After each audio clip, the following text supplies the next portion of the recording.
हाय दोस्तों, पिछले वीडियो में हमने मौर्य साम्राज्य मगध साम्राज्य के बारे में जाना था। इस वीडियो में हम महाभारत अर्थात 12th क्लास हिस्ट्री का 3rd चैप्टर अध्ययन करेंगे, जो है सामाजिक इतिहास और महाभारत का उपयोग करना। देखो, इसमें मैं आपको बताऊं कि सामाजिक इतिहास पिछले वीडियो में हमने प्राचीन काल के राजनीतिक आर्थिक स्थिति के बारे में जाना था। अब हम देखेंगे प्राचीन काल में जो सामाजिक इतिहास था वो कैसा था, और साथ साथ हम ये भी देखेंगे कि जो ब्राह्मण थे उन्होंने जो महाभारत लिखी थी उस महाभारत का उपयोग हम कैसे करते हैं। देखो, जो महाभारत है ये आज से लगभग 3 से 4 हज़ार साल पहले लिखी गई थी, और ये ना 2 भागों में बटी हुई है। ये 2 भागों को निर्देश देती है, एक उपदेशनात्मक है और एक कथात्मक है। कथात्मक का मतलब है उसमें कौरव और पांडव के युद्ध का जिक्र किया गया है, और इस कथा के माध्यम से लोगों को एक उपदेश दिया गया है और ये उपदेश चिंतन है, दार्शनिक है और नैतिक भी है। आपने देखा होगा कि युद्ध के समय जब श्री कृष्ण भगवान ने अर्जुन को उपदेश दिया था कि व्यक्ति को निष्काम कर्म अर्थात बिना स्वार्थ के ही अपना कर्म को करना चाहिए, तो ये जो उपदेश था ये उपदेशनात्मक है। तो ये बताता है कि हमें ऐसे अपने जीवन यापन करना चाहिए। और ये जो महाभारत है ये विश्व का सबसे बड़ा महाकाव्य है। इसमें जो श्लोकों की संख्या है वो लाखों के आसपास है, और इसे हर सदी में लिखा गया, और इसीलिए इसको गतिशील ग्रंथ भी कहा जाता है। इसकी चर्चा हम आगे करेंगे। पहले हम देख लेते हैं कि इस चैप्टर में हम क्या क्या सीखेंगे। तो देखो, अध्ययन इसमें हम करेंगे, एक वर्ग व्यवस्था का अध्ययन करेंगे, वंश देखेंगे कि वंश क्या होता है, जाति देखेंगे, महाभारत देखेंगे, रामायण भी देखेंगे, गोत्र देखेंगे। हिंदू धर्म में गोत्र होता है हर व्यक्ति का, गोत्र के बारे में जानेंगे, विवाह क्या होते हैं, कितने प्रकार के होते हैं। आज क्षत्रिय, देखो यहाँ पे आज क्षत्रिय में बता रहा हूँ कि ब्राह्मणीय ग्रंथों के अनुसार राजा केवल क्षत्रिय हो सकते थे, लेकिन कुछ साक्ष्यों के माध्यम से ये पता चला है कि केवल क्षत्रिय ही राजा नहीं होते थे, आज क्षत्रिय भी राजा होते थे, अर्थात जो क्षत्रिय नहीं होते थे। ये भी देखेंगे और अन्य तथ्य के बारे में जानने का प्रयास करेंगे। अब आइए दोस्तों आगे देखते हैं। आगे लिखा है वर्ग व्यवस्था। देखो, हिंदू धर्म में जो समाज के जो लोग हैं उनको वर्गों में बांटा गया है, वर्ण व्यवस्था। और ये जो वर्ग है ये 4 वर्ग है, एक ब्राह्मणीय है, एक क्षत्रिय है, एक वैश्य है और एक शूद्र है। कहा जाता है कि जो ब्राह्मण है इनका जो उदय हुआ है ये ब्रह्मा भगवान के सिर से हुआ है, जबकि जो क्षत्रिय का उदय हुआ है ये ब्रह्मा भगवान के कंधे से हुआ है, जबकि वैश्य का जो उदय हुआ है ये जांग से हुआ उनके, और जो शूद्र है उनके पैर मतलब तल से हुआ है। ऐसा कहा जाता है कि इन चारों वर्गों का उदय हुआ है। और कौन सा व्यक्ति ब्राह्मण है, कौन सा व्यक्ति क्षत्रिय बनेगा, कौन सा वैश्य और कौन सा शूद्र, ये पिछले जन्म में किए गए कर्म के अनुसार निर्धारित होता है। ये बताया गया है कि जैसे व्यक्ति कर्म किया था पिछले जन्म में उसके अनुसार ही उसका जन्म क्षत्रिय में होता है, ब्राह्मण में होता है, वैश्य में और शूद्र में होता है। अब ये देखते हैं क्या है कि समाज में कहा जाता है कि जो ब्राह्मण है उनका बहुत उच्च स्थान होता है, और ब्राह्मण के बाद आते हैं क्षत्रिय, फिर वैश्य और फिर शूद्र। फिर क्या हुआ कि जो धर्मशास्त्र और धर्मसूत्र है उसमें इन चारों वर्गों के कार्यों का उल्लेख किया गया है।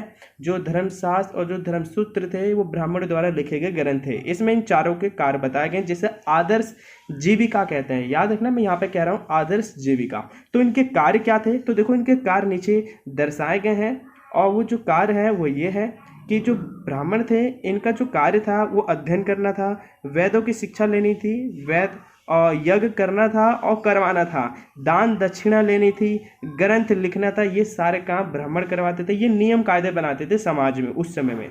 आज जो हमारे नियम कायदे होते हैं वो हमारी संसद बनाती है, सुप्रीम कोर्ट जैसी भूमिका होती है, लेकिन उस समय में जो नियम कायदे बनाए जाते थे वो ब्राह्मणों द्वारा बनाए जाते थे। मैं आपको एक चीज़ बताऊं, जो ये जितनी भी चीज़ हम इसमें जो ग्रंथों का अध्ययन करेंगे ये सब वैदिक काल में लिखे गए ग्रंथ हैं। और वैदिक काल कब आई थी, जब हड़प्पा सभ्यता का अंत हो गया था तो वैदिक काल आई थी, और वैदिक काल के बाद मगध साम्राज्य आया था, मौर्य साम्राज्य आया था। इसके बारे में हमने जाना था। तो ये वैदिक काल में लिखे गए थे सब, और वैदिक काल में कहा जाता है कि आर्यों का आगमन हुआ था। तो आगे देखते हैं इसमें।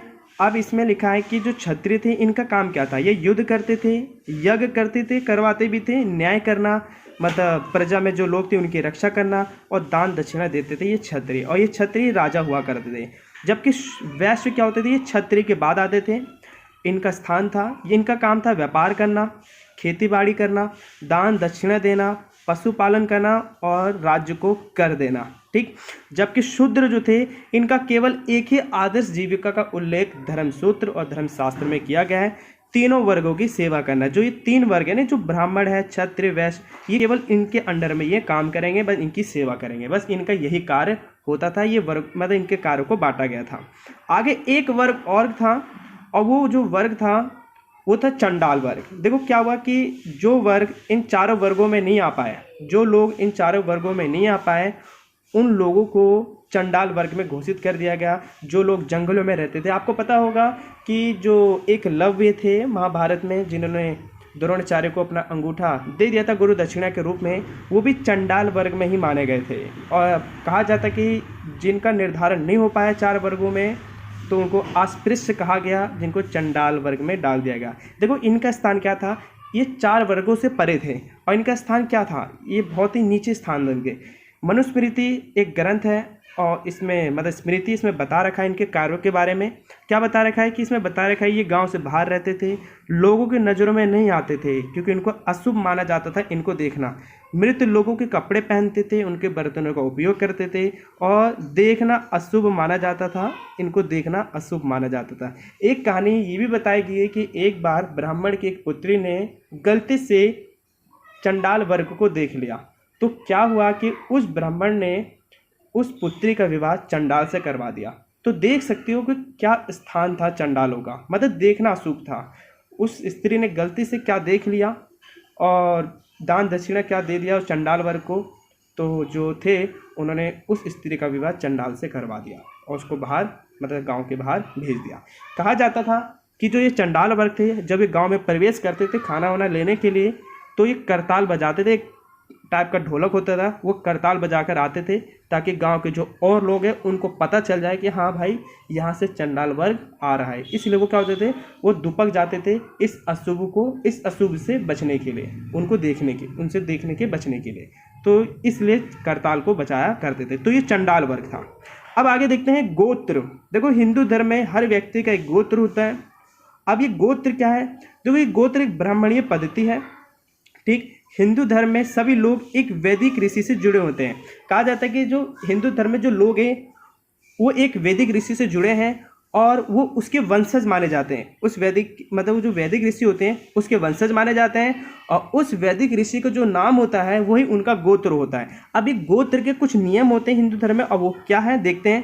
यहाँ पर लिखा है सभी लोगों किसी एक वैदिक ऋषि से जुड़े होते हैं। देखो नियम क्या है, नियम ये है कि विवाह के बाद जो स्त्री का जो गोत्र होता है वो अब पति का मानना पड़ता। पहले पिता का था जन्म के साथ, लेकिन जैसे विवाह हो जाता है तो पति का गोत्र उस स्त्री को मानना पड़ता है। ये गोत्र का नियम है। और एक गोत्र का और नियम है कि एक ही गोत्र के लोग आपस में विवाह नहीं कर सकते हैं। क्यों नहीं कर सकते, क्योंकि वो अगर एक ही गोत्र के हैं तो अर्थात वो एक ही वंश मतलब एक ही वंशज ऋषि मुनि के माने जाएंगे, वंशज माने जाएंगे एक ही ऋषि मुनि के।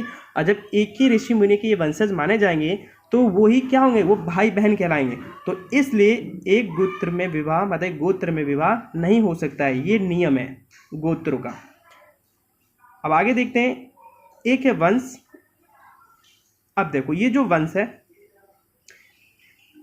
अब ये जो वंश है इसको दो भागों में बांटा गया है, एक पितृवंशिकता एक मातृवंशिकता। देखो पितृवंशिकता क्या है, ये वंश है जो चली आ रही है, आपको पता होगा। इसमें लिखा है कि पिता की मृत्यु के बाद जो सारी जो संपत्ति होती है वो पुत्र के नाम हो जाती है। ठीक, और इसी प्रकार से जब राजा की मृत्यु हो जाती थी तो जो सिंहासन पे जो आसीन होते थे वो उसका पुत्र होता था राजा का। तो ये क्या है, ये पितृवंशिकता व्यवस्था है, यही वंश है और यहीं से पीढ़ी दर पीढ़ी बढ़ते चली जाती है। और इसका जो उदाहरण है आप महाभारत में भी देख सकते हो, है ना। कुरुवंश के थे, पांडव कौरव में लड़ाई हुई थी पद के लिए, है ना, पांडव कौरव वंश। तो ये बहुत पहले से चली आ रही है, तो ये पितृवंशिकता है। एक और देखिए, जब भारत में खुदाई की गई तो एक वंश और था सातवाहन वंश। वहाँ पर क्या था कि वहाँ पे माता को महत्व दिया जाता था, माता महत्वपूर्ण थी, माता है, तो वहाँ पे माता के अनुसार वंश आगे बढ़ता था। तो ये आपको पता होना चाहिए। मातृवंशिकता अगर आपसे पूछ लिया जाए तो आप बताओगे कि वो सातवाहन वंश में था। तो दोस्तों इस वीडियो में इतना ही, मिलता है अगली वीडियो में। वीडियो देखने के लिए धन्यवाद।